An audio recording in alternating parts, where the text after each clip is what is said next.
Hello Dimension lovers, you know how you can see some movies in 3D? What if I told you you can also play some games in 3D? Yeah, this is 3D. 3D gaming. You see, video games didn't always used to shove polygons down everybody's throats. 3D gaming was the next step in the video game industry, after the success of the Super Nintendo and Sega Genesis. But 2D games still existed and are still very relevant to this day. Finally gonna answer the world's biggest question. Is 2D gaming or 3D gaming better? First I'm going to go to where it all began and see how it led up to 3D gaming. Then I'm going to see the big difference between 2D gaming and 3D gaming. It all started in September of 1972 when the Magnavox Odyssey was released as the first home video game console. It came with overlays for your TV and interchangeable cartridges that played variations of Pong. It also came with a controller. Yeah, that's a controller, alright. Yeah, while the Magnavox Odyssey was a first step for home consoles, things really didn't get going till the release of the Atari 2600 in 1977, which is these days considered the first real game console. 2600 games came on interchangeable cartridges that you could buy at the store, which at the time was a game changer, and the 2600 actually had a decently usable controller that was also easy to understand. I mean, it's a button and a stick, what's not to understand? And the games on the 2600?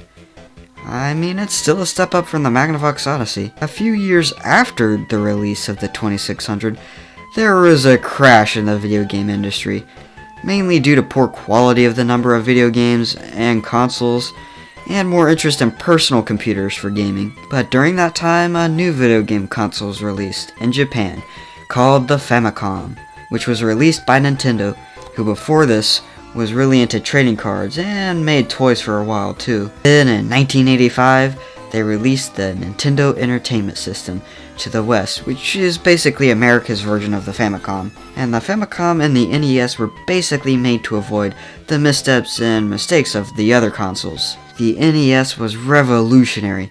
It had amazing games, a good controller, and brought the concept of saving your game into existence. You see, when The Legend of Zelda released, it came with the feature to save your progress in the game. So when the next time you hop on the game, you pick up right where you left off, which was a game changer at the time. You see, before when you played a game, you lose all your progress, and have to start all the way at the beginning of the game the next time you wanted to play.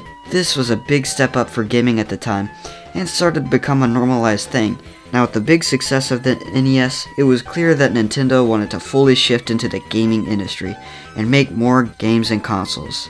So, 5 years after their first big hit, Nintendo released the Super Famicom in 1990 in Japan and the Super Nintendo in 1991 in America, with Super Mario World, F-Zero, Pilot Wings, Gradius 3, and SimCity being launch titles for the system. And this is when we start to see the first appearances of 3D games. Pilot Wings was a 2D game with a sort of 3D world where you could fly planes and other aircraft and complete different objectives.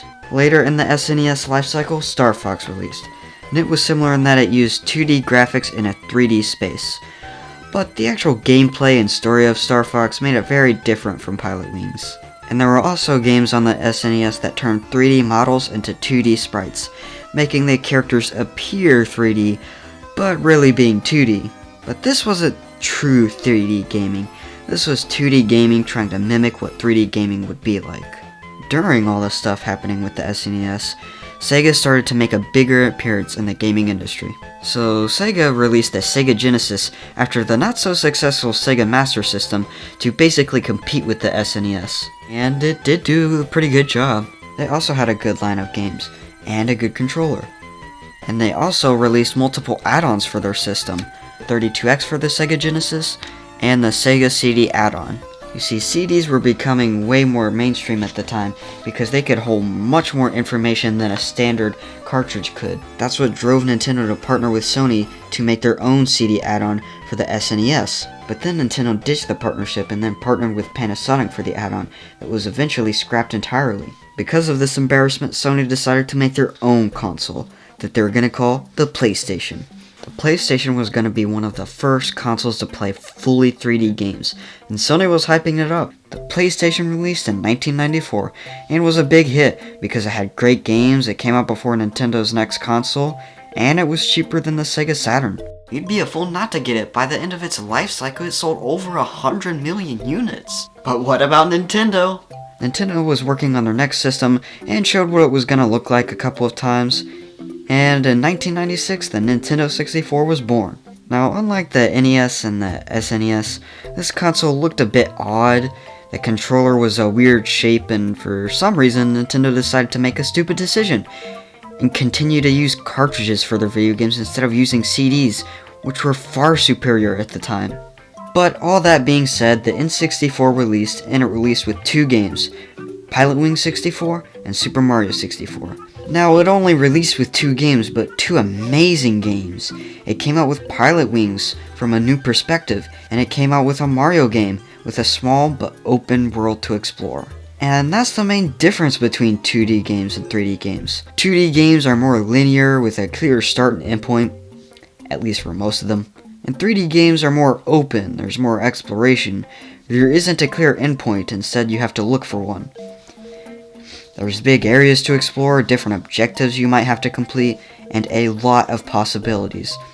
But that doesn't make them inherently better than 2D games.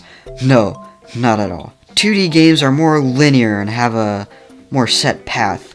They have a clear finish point you have to get to while avoiding lots of obstacles in your path. You see, that's how most of those games are, and neither one is definitively better. It's pretty much just preference.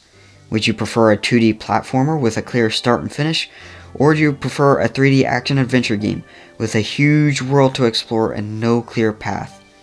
So my conclusion is they both have their ups and downs, but at the end of the day, it's really about what you prefer. But then again, I'm a boring guy, so I'll probably just play the newest Call of Duty. Never mind!